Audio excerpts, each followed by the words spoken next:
To get the ball rolling, we headed down to the World Heartbeat Music Academy, where Julian Joseph and his all-star big band were hard at work, preparing for their standout performance at the Royal Opera House.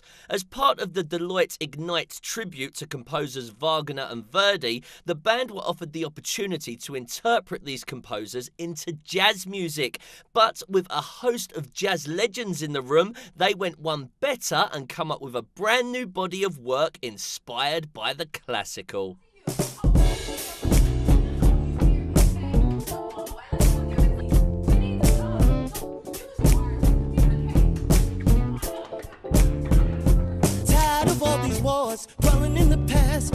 Tristan and Isolde is an old story from Arthurian legend. It's a British story based in Cornwall around the legend of King Mark.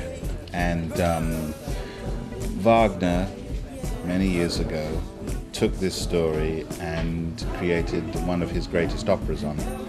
And I think in a certain edge of the public consciousness, it's become a German story.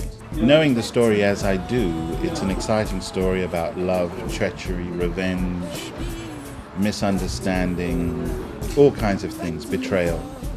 And so it's full of wonderful themes to investigate in terms of creating some kind of dramatic work. Cool you down, get out your suitcase, let's take a trip, call up the job, tell them you're sick, making reservations. Well, one of the great things about jazz is that as an American music, it's formed from the displaced diaspora of Africans. Brought to America as slaves, and their infiltration in that society has produced this wonderful hybrid music that's called jazz. In that way, it documents a certain kind of black experience, and it's a form of expression, particularly expressed through jazz, that I don't like to shy away from. Back to love, how do we get back to love?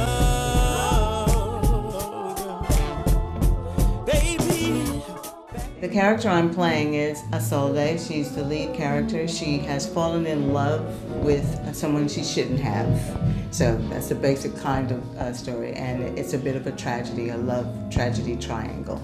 I became involved in this project by Julian Joseph, the composer arranger, who has been commissioned by the Royal Opera House to create this piece as a jazz interpretation of Wagner's opera Tristan and Isolde. And I had worked with Julian before, and he had known of my variety of different kinds of music that I wanted to do, and he asked me, well, he actually wrote this part with me in mind, and I was just really thrilled to be involved in it. Julian's idea is to bring the jazz always, to deal with like the real strong fundamentals like the blues, swinging, and but telling the story in the 21st century. I'm a jazz musician, an open-minded human being, and I think of jazz musicians as the great absorbers.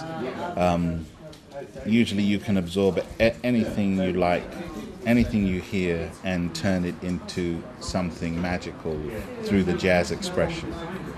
So my idea was never to create so-called jazz opera. It was just to write opera in my image, utilizing the music I love the most, or that's dearest to my heart and that I use for expression, which is jazz music. Oh, how do we get back to love? Back to love. Back to love. I think the audience will be, well, I would like to think that they would be enjoy it. I was going to say evolved enough, but I don't want to. But I think they will enjoy it. It will be different for them because this is Wagner, and people who are into Wagner generally aren't into jazz. So everybody's putting in 150%. The band sound great. Everybody's just pulling out the socks, and it's been intense 2 days, and we can't wait to actually get out there and do it. Rather than drawing people to jazz, which I want it to do, I'd I believe in jazz music as a music of broad expression. So yes, you can come and see the most deep esoteric jazz that you think, what the hell's going on there? It's all rather mixed together, so I can't separate it. Or you can go hear some beautifully tuneful jazz, or you can hear wonderful singing, great vocalists singing music that you're familiar with, but with a really jazz attractiveness. Back to